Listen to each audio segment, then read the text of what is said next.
Chapter 10, The Titan. Izuku paced around the room he was told to wait in. Today was the big technology expo. An event where companies showed off their new and upcoming inventions and devices in a big stadium-sized convention center. There were also some independent inventors who rented their own booths or milled about hoping to get noticed and attract investors and major companies to support their projects. It was here that Izuku Midoriya would be presenting for Geonosis Technicians panel. Normally these big support manufacturing companies have a CEO or head scientist present whatever the newest thing was. However, Geonosis was different and much more humble in that regard. To the green-haired boy's surprise, they told him they would rather have the creator present his own creation. The head of research and development said, "Who better to show how a new hero support item works than the person who invented it? Of course the inventor would know all about it." 2 months into his work-study program and he was already the most popular intern in the employ of Geonosis.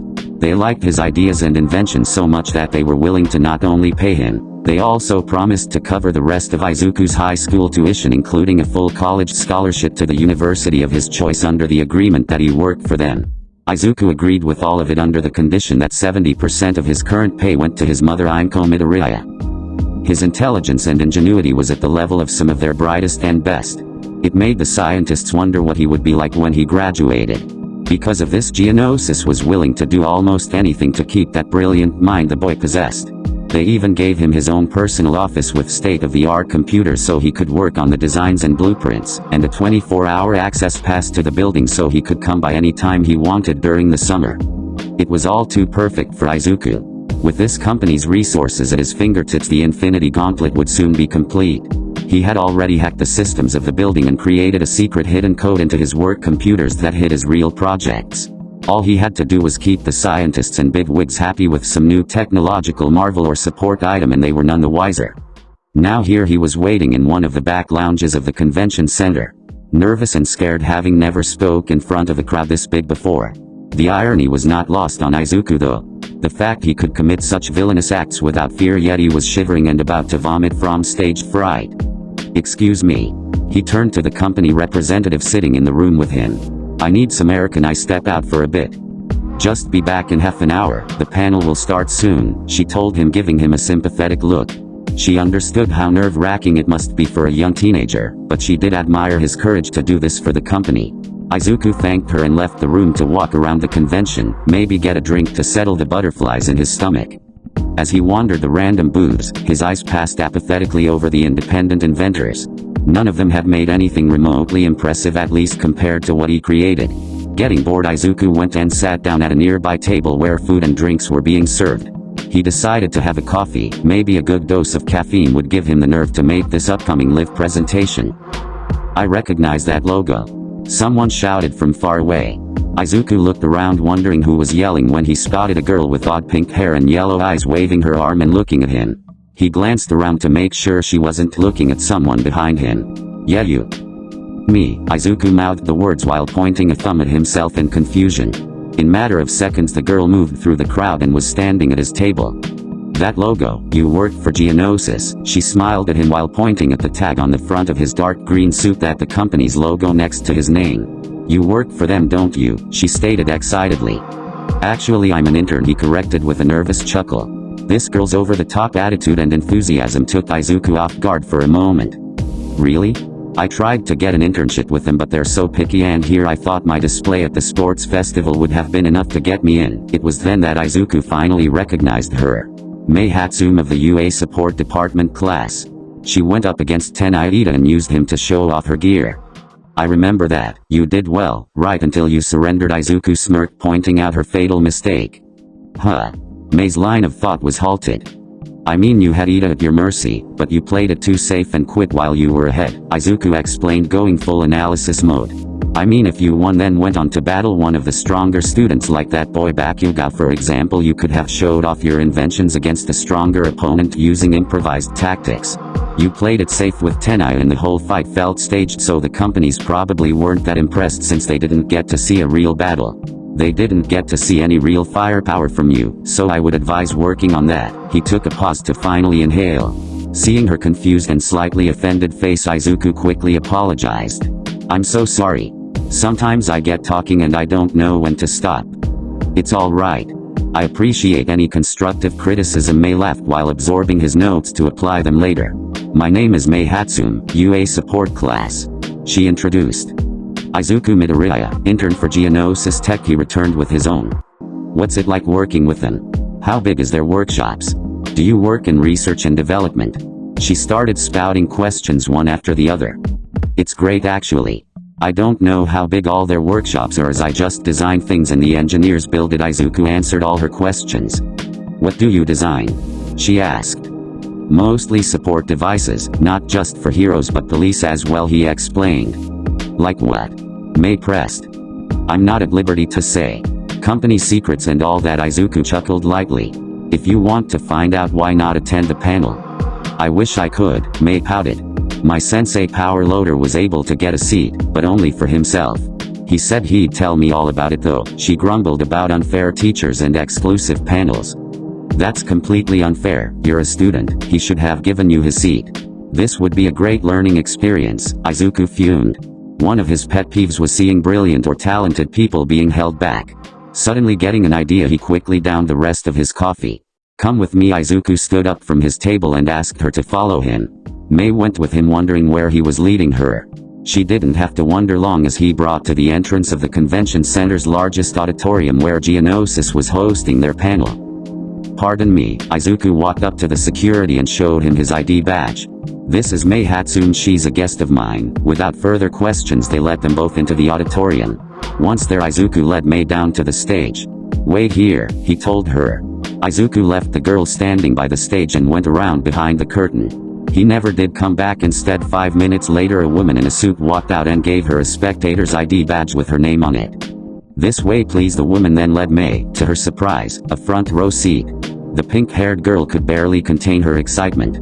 Not only did her new acquaintance Izuku Midoriya get her into the panel, but he somehow pulled some strings and got her a front row seat to the whole event. Please have a seat. The presentation will begin in 3 minutes, a voice over the speakers announced. A few moments later everyone in the large theater was quietly sitting and the lights dimmed out. The curtains opened, revealing a big black metallic stage with several trap doors on the floor and one big door in the center. Presenting for Geonosis Technician's new line of prototypes are rising star student Izuku Midoriya. The spotlight landed on a podium where the team stood looking not the least bit nervous. Mei's jaw dropped. He was also heading the panel? Good afternoon and welcome, Izuku said into the microphone attached to his ear while a few cameras flashed. He was able to work up some proper courage by pretending that he was not speaking to a large crowd, but instead his new friend who he spotted in the front row. You should have combed his hair. Behind the stage the company representative whispered to the makeup girl. I did, it's just naturally messy, she whispered back. I did have a whole boring opening speech prepared, but let's just skip that and get to the stuff you want to see. Izuku smiled, stuffing the note cards in his hands into the pocket of his suit. The podium then lowered into the floor as he walked to the left of the stage. The first in our new lineup of capture weapons, one of the floor panels opened and what looked like a turret was raised out. The trap foam gun, or TFG, Izuku announced while 3 autonomous mannequins appeared farther into the stage. The gun then sprayed a stream of blue sticky foam at the dummies, covering them up to their necks in it. As you can see, the targets are rendered immobile via non-lethal means, ready to be transported. The audience clapped, but they weren't that impressed just yet. Don't worry, we're just getting started, Izuku promised the crowd. Next he unveiled a device he designed called the magnet. A cannon that shot a barrage of metal balls, not at the mannequin, but around it. Once it passed the target, a magnetized energy beam connected all the balls and they quickly closed around the target, locking its limbs down. After that Izuku showed off more defensive and capture-based devices. His portable shield generator, a gun that projects a small personal barrier, and a new armor set for the police to wear that protected them from the effects of various quirks.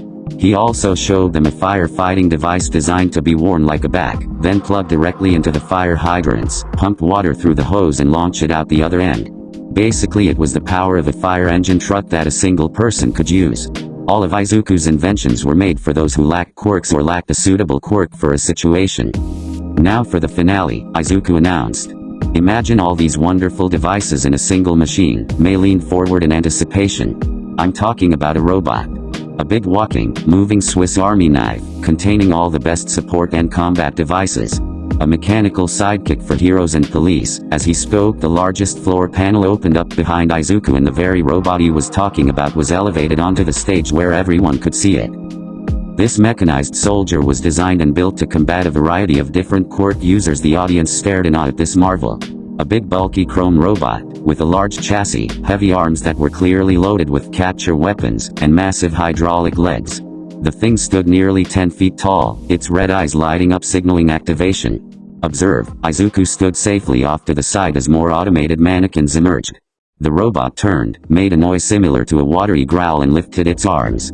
From its right arm it fired the trap foam at the targets, and from its right it launched the magnet balls. The robot fired nets, tethers, and every kind of captured device imaginable to incapacitate the mannequins. These robots are also designed for rescue missions as well. Izuku smiled as the robot launched a mechanical hose that attached to one of the hydrants on stage. Flaming targets then appeared on the back of the stage, only for the robot to put them out with a blast of water. Infrared sensors, motion detectors, long-range scanners, and a complex problem-solving digital brain built to assess the situation and make decisions in the effort of saving human lives. Ladies and gentlemen, I give you the future of law enforcement and hero support. Izuku walked to the center stage with the mech standing behind him. The anti-villain robot, Titan. The now named Titan robot lifted its arm and saluted the crowd. The entire audience went into an uproar of applause, more than impressed by the company's latest and possibly greatest invention. Some, like Meihatsumi, even gave a standing ovation. This version of the Titan is merely the prototype, but at Geonosis Tech we are hoping to eventually build a compactor, better version in the future, Izuku proclaimed. Now let's open up the panel to some questions. Over half the theater raised their hands. Yes, you, the teen pointed to a journalist who was handed a mic by the expo personnel. Geonosis has built robots in the past. What's the difference between them and this new model? As you know, those bots were created for training purposes, Izuku explained. They were made to be broken and smashed by students with quirks. The Titan is designed to withstand great physical force, extreme temperatures, electricity, and magnetism. Think of them as an automated hero that can be programmed. He pointed to another person in the audience who raised their hand. You say programmed, but what's stopping a villain with a computer or machine controlling quirk from turning it against a hero? The woman asked. I'd like to see them try. Izuku bragged, making the crowd chuckle. But seriously, we're one of the best support companies in the country. These robots will be completely unhackable when we're done. After a few more rounds of questions, he spotted Meihatsumi raising her hand in the front row, so he called on her next. Where did you get the idea for the Titan? She asked. For a moment Izuku was surprised by her line of question. This is a bit personal. He looked back at the robot for a second. You see, I always wanted to be a hero. Unfortunately, I was diagnosed as quirkless, and thus my dreams of being a hero were crushed at a young age, but I didn't give up. Izuku smirked triumphantly.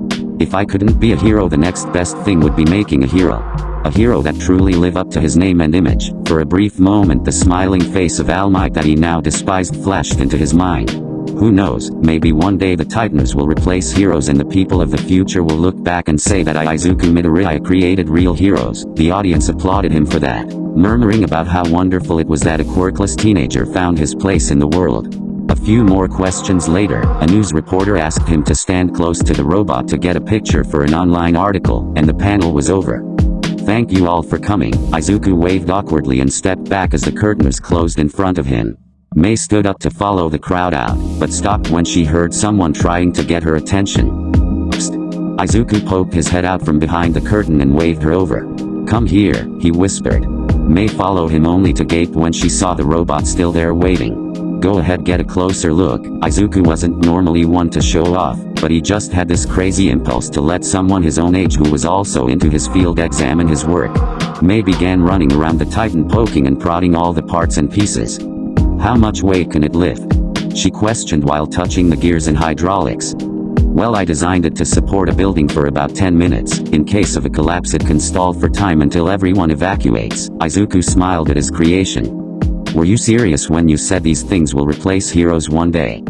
Of course, but only time will tell. He walked around the machine. Unfortunately, as powerful as I can make these things, it will still probably pale in comparison to heroes like All Might. That's just something I'll have to accept. This Titan is far beyond what I make. May then went on to tell him all the devices she's created so far during her time in the UA support department. And I thought I talked too much, Izuku thought as he chuckled at the girl's behavior. That's an impressive list of gadgets. I haven't made nearly that many, Izuku sighed looking at his robot. Then again I prefer quality over quantity. I still can't believe how lucky you are, May whined. You get accepted as an intern at one of the best manufacturing companies, a high-level position in development, and you even got to show for them during the expo. You act like you haven't got your moment in the sun yet, Izuku pointed out. It's just, I thought showing off my babies at the sports festival would be enough. She looked saddened by that. There's no such thing as failure, don't let a non-existent concept keep you down. Izuku decided to be nice and keep her name in mind for the next internship. He wouldn't be able to stay with Geonosis forever. At the end of the summer he'd go back to school and they'd pick someone else the next summer break. The boy would make sure to give the company her name along with his recommendation. Plus he wouldn't mind having her around when he reformed this hero society. An intelligent engineer like her would be useful to his future organization. The next day. Kirajiri. Izuku asked. What's wrong? You usually just text when Tamura needs me. He was surprised that the man actually called him this time. Tamura Shigaraki wishes to speak to you immediately. Send me your location, the villain demanded, leaving no room for argument. Izuku discreetly stepped into an alley. He was on his way back to his dorm room, having just returned from day 2 of the expo. This time he didn't have to present anything and instead just mingled and went to other company panels. Then he got this sudden call from the league. Alright, Izuku was a bit uneasy about this whole thing, but he went ahead and gave his current location. A few moments later and a warp gate appeared on the wall of this filthy back alley. Izuku quietly stepped through. As soon as he came through the other end, a pale hand gripped him by his shirt and pinned him to the wall. Ow, Izuku looked up to see Tamura's hand-covered face bearing down on him. Hello Tamurak. The villain grabbed him by the throat, keeping his middle finger extended so as not to disintegrate his throat yet. You want to explain this? Shigaraki held up a phone with his other hand, shoving it in the boy's face. The screen showed a news article that said Geonosis Tech presents new anti-villain robot. Underneath was a picture of him from the panel with the Titan behind him. Oh, the expo. I think it went pretty well. He got choked a bit harder for being cheeky. It was then that Izuku noticed a few new faces in the bar. A blonde schoolgirl, a tall dark-haired guy with burnt patches of skin sewn onto his face, someone dressed in an orange trench coat, black top hat and mask, and lastly a man dressed in a black and gray bodysuit. Answer the question, brat. Tamura snarled at him. You're really not seeing the bigger picture, Izuku sighed, gripping the wrist of the hand that was strangling him. Let me go and I'll explain everything. Reluctantly Tamura released him after he turned his tie to dust out of spite. Did the thought ever cross your mind that I might be working an angle with this company? What are you talking about? Shigaraki glared at him. I'm deep inside a company that makes hero support gadgets. Izuku smirked devilishly. Think about it. Let's say a fight breaks out between heroes and villains. What if these heroes happen to be using my technology? But oh no, halfway through the fight all that technology suddenly stops working or worse turns against them. Shigaraki remained silent as he digested the information. Who would win then in that fight? The heroes or the villains? I see. Shigaraki grinned with his cracked lips, finally understanding. And here I thought you betrayed us, he said, plopping down in his armchair. You know Midoriya would never do such a thing. Kirajiri defended the kid, having grown to like his polite attitude and manners. Not if he values his life. That was my favorite tie, Izuku thought as he wiped the dust from his shirt and suit. Taking down heroes with their own gadgets, so that's what you were up to in that lab of yours. Tamura sounded pleased to finally know what Izuku was secretly working on. Unfortunately he didn't realize it was still a misdirection. Only All For One knew what he was really building. That's so genius and so stupid. Twice announced. Is he okay? Izuku asked Tamura, wondering if the new recruit had a personality disorder. He seemed weird and maybe a tad comical. Wait, are you supposed to be Deadpool? I am not. Possibly not Deadpool. Twice denied or maybe confirmed. Are these the new guys? Izuku ignored him and walked around the bar. That fellow with the paradoxical personality is Twice. Kirajiri started introducing the new recruits. Hello and goodbye, little man. Twice waved at him. Charmed, the green-haired boy rolled his eyes. Another lunatic was just what they needed.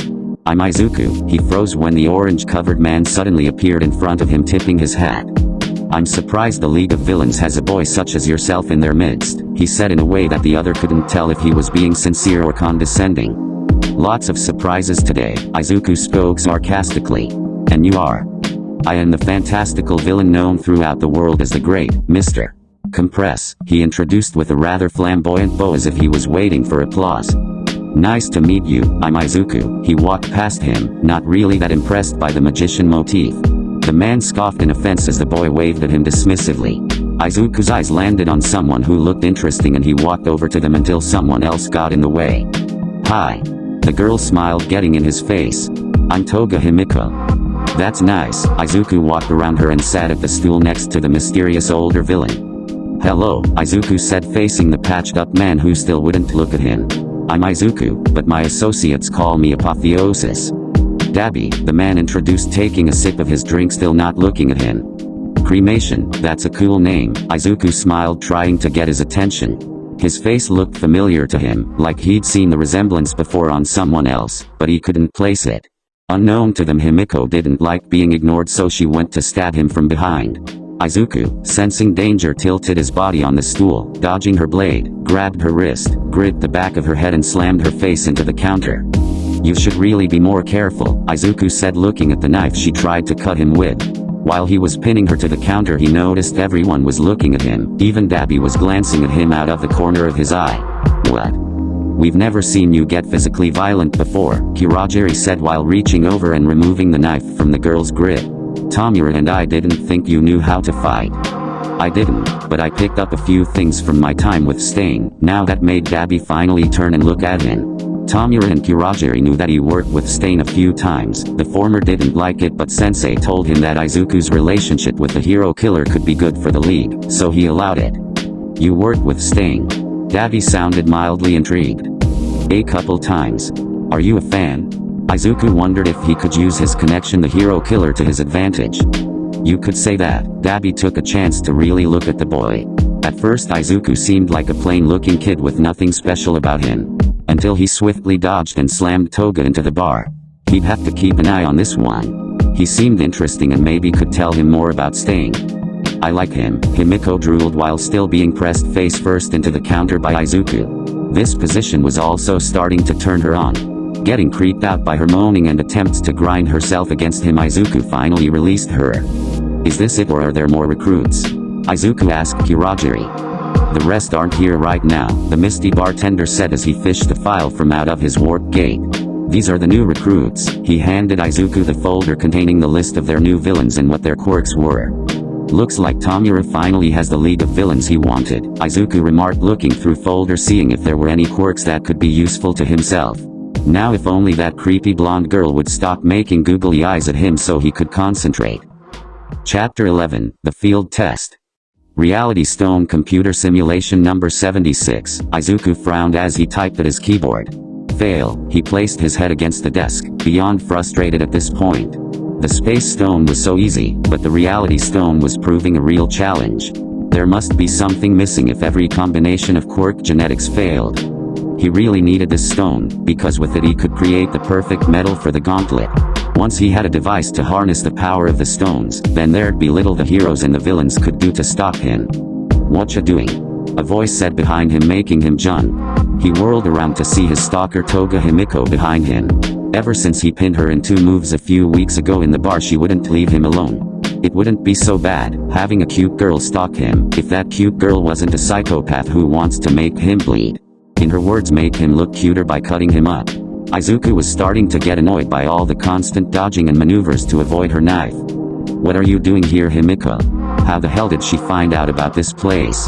Only Kirajiri, Tamura, and Sensei knew about this place. Oh, I wanted to know where you were always running off to, she smiled, showing her sharp canines. Luckily Shigaraki accidentally let slip where your lab was, so I snuck in to be with you, Izuku-kun. Damn you and your big mouth, Tamura, Izuku silently fumed. Fine, just don't touch anything, and if you try to stab me again you're out of here. Himiko smiled and started walking around the lab asking about every little thing. Izuku was rapidly becoming tired of saying don't touch over and over again. What's this thing? She pointed at a device that resembled a canister stuck to a belt with tubes and needles. Something I made to extract blood in mid-battle should the situation call, Izuku explained while still typing away at his computer. Don't touch, it was located next to a metal container that immediately caught her eye. Blood storage. She beamed, finding the container labeled as such, and opened it. Izuku leaped from his computer and slammed the door shut. That is important to my research. Do not touch, he warned. You like blood? Himiko leaned in closer to him. I like blood too. Look how much we have in common. You have a fetish for blood, Izuku corrected her. He'd been over this with her before when she explained her quirk. He did find it incredibly useful for stealth and infiltration operations.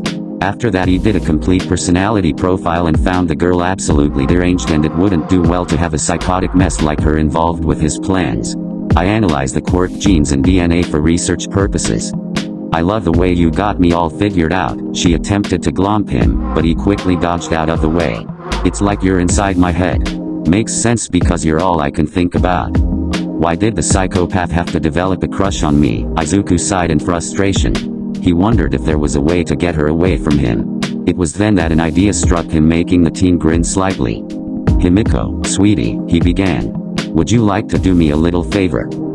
Sure, Togo smiled, seeing this an opportunity to get more of Izuku's attention to herself. All he ever did when he went to the bar was talk with Dabi. What do you need? There's something I need you to retrieve for me, and I think someone with your skill set would be best situated for the job. Izuku wanted to laugh at how easily he was able to turn this little problem child into a bonus for himself. If you can complete this task you will be handsomely rewarded. Going over to his files, he flipped open the one labeled UA students, turning to a picture of the brown-haired girl that he met a while ago. The next night, Izuku walked through the woods with the partner that Shigaraki assigned to him for this mission. The villain went by the name Muscular. Rather uncreative name if you asked him, but apparently his muscle fiber manipulation quirk made him super strong. Not that he really cared. The guy was just a murderous nut job with enhanced strength. The green-haired boy looked down at his new power gloves. They covered both of his arms and were made of titanium alloy, attached to a metallic chest piece that secretly contained the space stone inside. This little kidnapping mission was the perfect opportunity to test it out.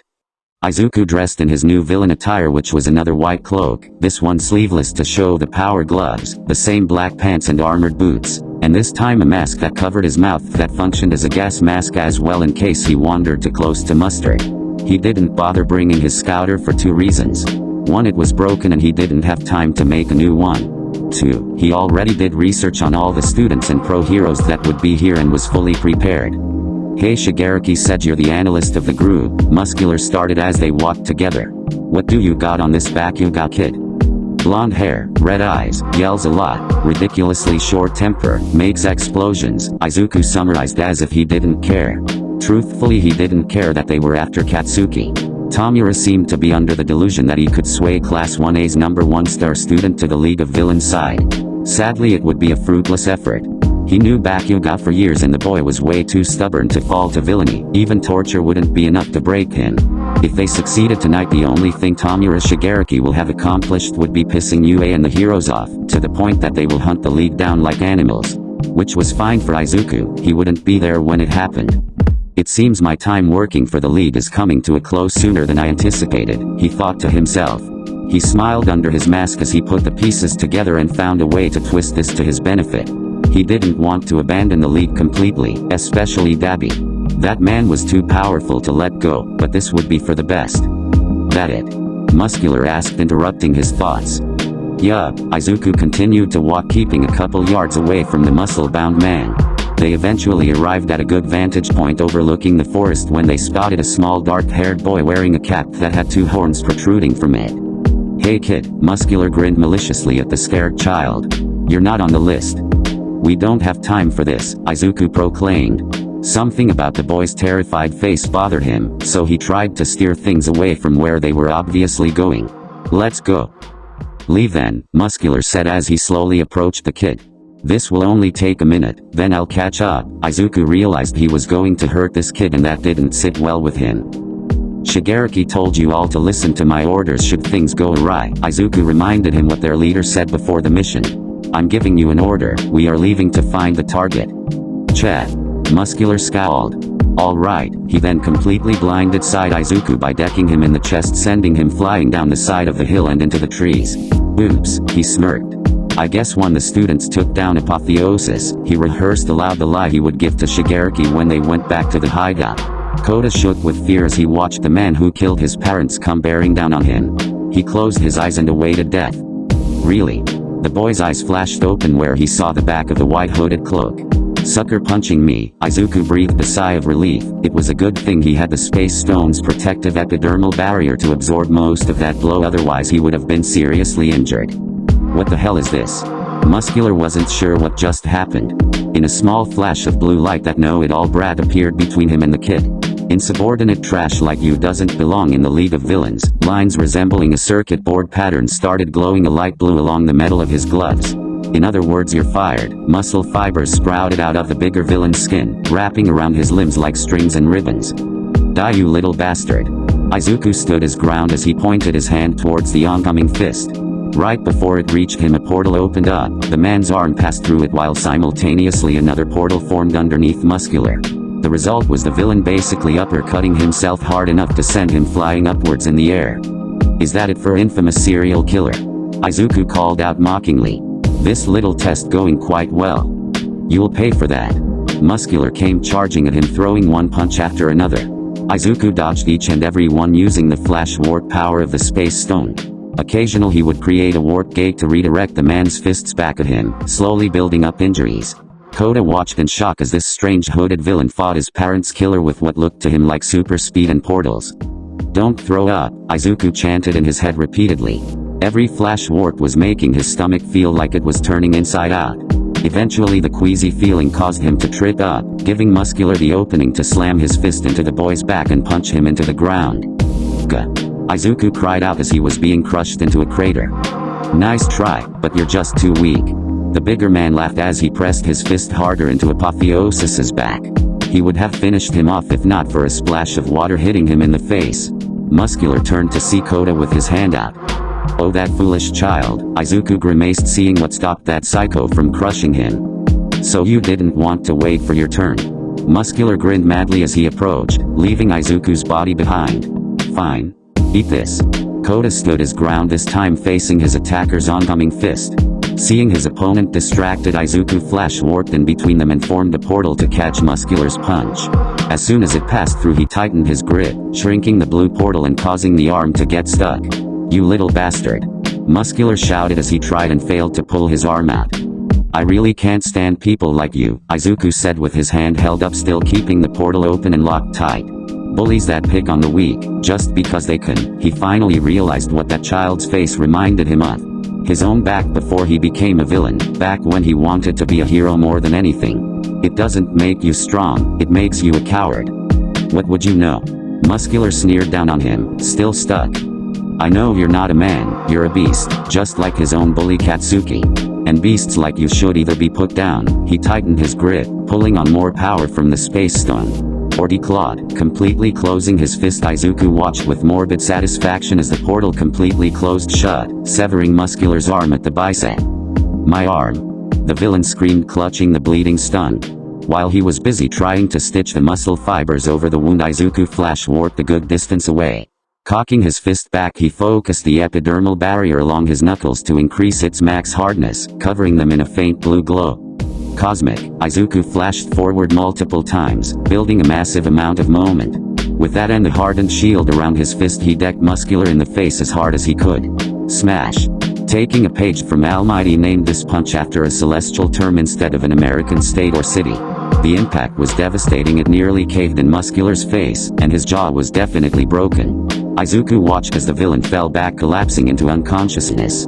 Just to be sure he was finished, he walked over and placed one of his metal gloves on the man's chest, focusing the powers of the stone until large muscled body was covered in a faint blue aura that locked him into his current point in space. Not so tough now, Izuku chuckled as he found a boulder to sit down on. The metal armored gauntlets he wore were smoking now from overuse. It seems titanium wasn't a viable substance in using the stone's power. Feeling the contents of his stomach finally coming up, quickly pulled off his face mask and vomited all over the ground. Damn it, Izuku choked. He was mostly upset that the prototype gauntlets were not working to his expectations. It seems simply pumping the power into him wasn't giving the full access to the Space Stone's abilities, and it resulted in a bunch negative side effects. In this case, severe motion sickness. "What's your name?" Izuku asked without turning to face the child that he saved. Koda, the boy said, keeping a safe distance from the hooded figure. He may have beat Muscular, but he was still a villain. However, that villain saved his life. He didn't know what to make of this. "You wouldn't happen to have a towel, Koda?" Izuku looked at him when he was sure his hood would obscure his face in shadow. "Why did you save me?" Koda asked, eyes watering. You're a villain," Izuku finished. "So just because I'm villain that automatically makes me 100% evil, down to my very core? Is that it?" He tore a strip of fabric from the bottom of his white coat and used it to wipe his mouth. After that he placed his mask back on and stood up. "No one's all evil, just like no one is all good, Koda." He slowly approached the nervous child and placed a hand on his head. "Just between the two of us, I'm not a villain, nor am I a hero. I guess you said I don't fit with either of them," he whispered.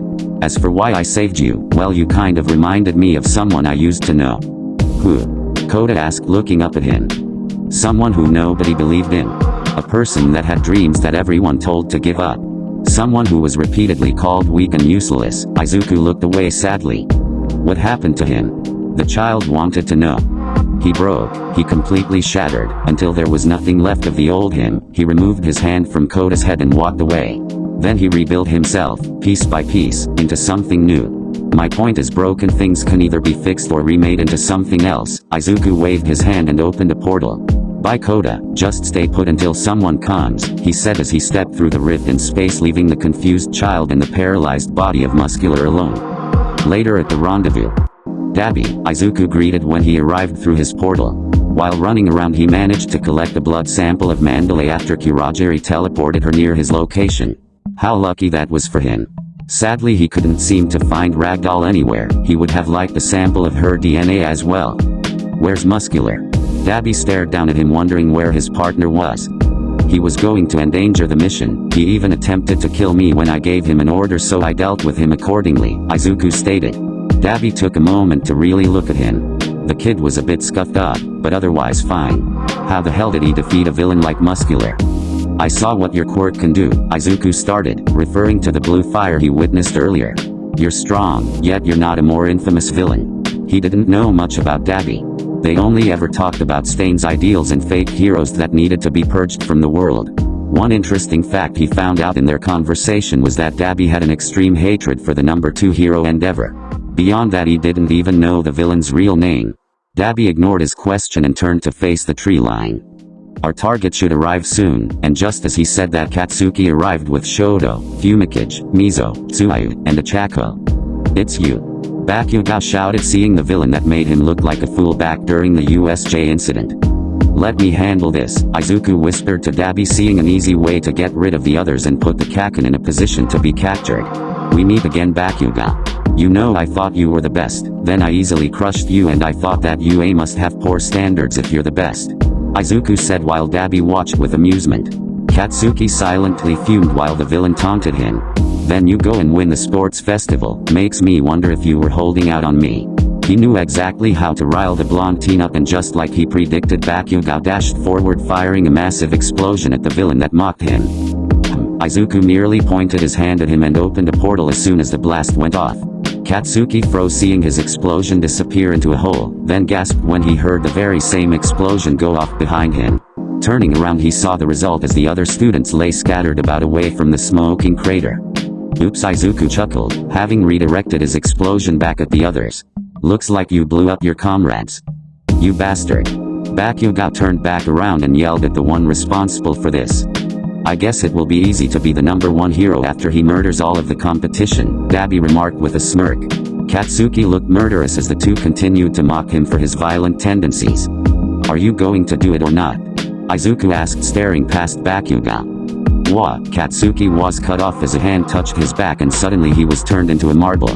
"Mr. Compress stood there holding it between his fingers, having used the smoke to sneak up behind their target. "I just wanted to add a little theatricality." Compress was annoyed with Izuku. "But you had to go and ruin it by giving away my position." "We're not here to play games, we have a job to do," Dabi reminded them. Right on cue, Kirajiri appeared, opening a warp gate for them. "I take the mission as successful," the misty bartender stated. "I have young Katsuki Bakuga right here." Compress chuckled, tossing the marble up and down. "I was only able to retrieve Magni, Spinner, Toga, twice in the Nomu," Kirajiri explained.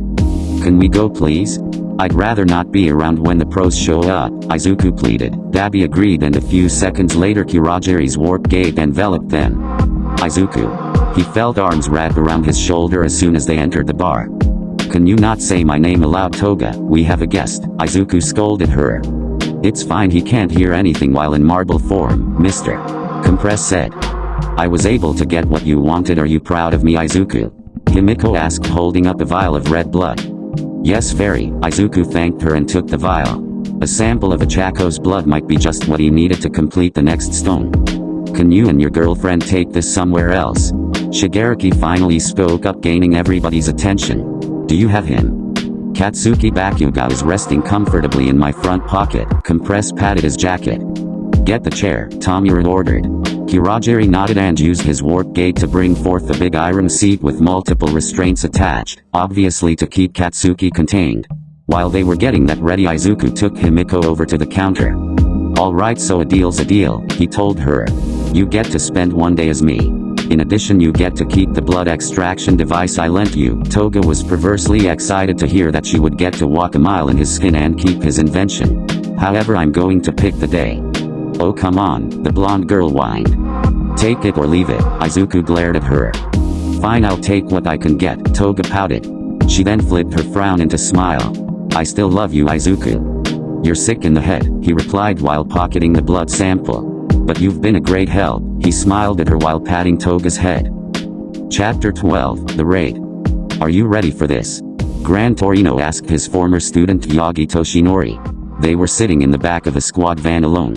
The number one hero was in his true form to conserve strength while they traveled with the police and other heroes to the location of the League of Villains hideout. "You seem distracted." "It's nothing," Toshinori claimed. Actually, he was thinking of the reports they were going over earlier today. When the authorities found the villain Muscular, he was unconscious, missing an arm, and appeared to be frozen in space by some sort of energy. At first they thought one of the students did it, but after getting statements from everyone, it was revealed by the child Coda that Muscular was taken down by another member of the League. The villain known as Apotheosis. "You're thinking of that boy again, about what he did?" Gran Torino stared at him. Upon investigation, they were able to figure out most of the identities of the villains. With the exception of Shigaraki, Kirajiri, Dabi and Apotheosis.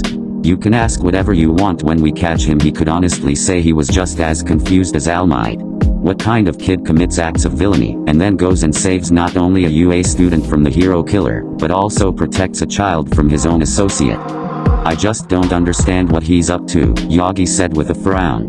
So far they still had nothing on Apotheosis. They didn't have any leads as to who he was, his quirk, or what his plan were. He wasn't like Shigaraki, who just wanted to destroy everything that displeased him. Nor was he like the villains that cause chaos for the fun of it. This unknown boy clearly had a plan and a motive, but none of the police investigators and heroes had a clue. All they knew was that he had some sort of delusion about creating true heroes, but why would a villain want to do that was the real question. "We're here," the old man announced. "The other team should be at the second location by now." Luckily, that Yayoi Orozu girl put a tracker on the Nomu that attacked the can. It led to a large warehouse building in Kamino Ward where they suspected the artificial humans were being kept. Meanwhile, "Come on," Izuku quickly typed away as fast as he possibly could without error. He was busy working on the new stone. With the Chaco's anti-gravity quirk, he had come closer than he'd ever been. Several times he'd almost reached a stable simulation. Izuku had the forge ready to go and waiting for the computer formula. He needed to hurry because he knew that soon the pro heroes would be raiding the bar. "Please work," he begged his computer. It wasn't hard to predict what would happen after the Shigaraki's kidnapping of a UA student. Most likely All Might would lead the raid, and if that happened, then Sensei might come out of hiding to rescue Tamura and his league. What a battle that would be. It's a shame that Izuku wouldn't be sticking around to see it. "Ha!" Izuku exclaimed when the computer finally succeeded in the perfect combination of quirk genes. combining all the telekinetic-based quirks, every elemental manipulation, body levitation, metal bonding, particle manipulation, a combination of enhancers, amplifiers, and the conversion quirk. Then to top it all off, the zero-gravity quirk applied to all matter that the stone's power interacted with to remove the physical strain and allow for easy manipulation. It all fit together like a big puzzle of genetic code that nearly drove him insane. Here we go. Loading the formula into the machine, he watched with eager anticipation as the forge roared to life. This time he used the energy from the space stone to power the process rather than hack into the city's grid again. This building was located right next to the no-move factory, best not to draw any attention to himself and get caught by the incoming heroes. After a few minutes, the big round machine exploded just like it did last time, destroying the innards of itself. And just like before, a baseball-sized metal capsule was ejected like a prize machine. Izuku quickly walked over from where he was safely hiding behind his work table and picked up the capsule with an eager grin. He opened it, and to his surprise it wasn't a stone he found inside. Instead, it appeared to be a small swirling vortex of red liquid. He slowly attempted to poke it with his gloved finger, only to recoil as it seemed to zap him with energy. This seemed to cause a bizarre reaction. The liquid stopped spinning and started to condense down. The end result was finally a small solid red stone the size of a walnut. When Izuku examined it, he noticed what looked like chaotic churning movement inside, as if the energy it contained was in a constant state of shifting and changing. He deduced that it was perhaps the result of the many quirks that went into creating the stone. Perfect, Izuku smiled as he stared at his newest creation. I now have the space stone, and the reality stone. Sadly, he didn't have time to celebrate as he heard and felt the sound of a building getting smashed open next door at the no-move facility. And now I need to get out of here. Momentarily panicking, he quickly ran over to his desk and grabbed a metal briefcase where the space stone was carefully hidden inside, along with his collection of DNA samples. Izuku gently placed the reality stone in a slot next to the other, closed and then locked the case. Got to hurry. At the bar. I think we're missing somebody, Kamui Wood said aloud. Looking around at the captured villain's edge shot, and Gran Torino noticed there was one villain missing from the reports they read about the League. You're right. All Might noticed it too. After safely retrieving Bakugo and capturing the villains, he had hoped the kid would be here with them, but he wasn't. Where's Apotheosis? Why would I tell you that? Shigaraki glared at him. He was annoyed that All Might seemed to care about some nobody strategist.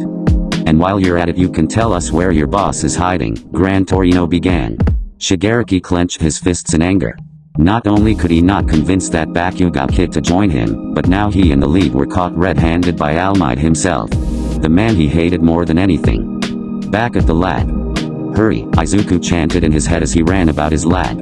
He already deleted all the files from the computer. Now he was trying to dispose of any evidence that could be traced back to him. Mostly he was dumping his blueprints and notes into the incinerator he built for just this occasion. He was so distracted he failed to realize that he was no longer alone. Izuku. A voice from behind spoke, making the boy jump. Spinning around, he sighed in relief that it was only Sensei and he was wearing the mask that he built for him. Sensei? What are you doing here? He feigned surprise, as if he didn't predict this exact scenario. The heroes have raided our base of operations. I'm here to make sure all members get away safely, he proclaimed. That is the job of the leader after all. What about Tomura and the others? Izuku asked. I'll retrieve them after I'm finished here. All for one placed a hand on the teen's shoulder. Leave now, Izuku. Go and finish your device. Show the heroes that they were wrong to underestimate the quirkless. I still need to dispose of the rest of my inventions here, Izuku said frantically. Don't worry, I'll take care of it, Sensei promised. Izuku quickly grabbed the case that held his 2 infinity stones. Hurry while the heroes are distracted. The last thing Izuku grabbed was his dark green suit jacket, quickly slipping it on and buttoned it closed. Sensei.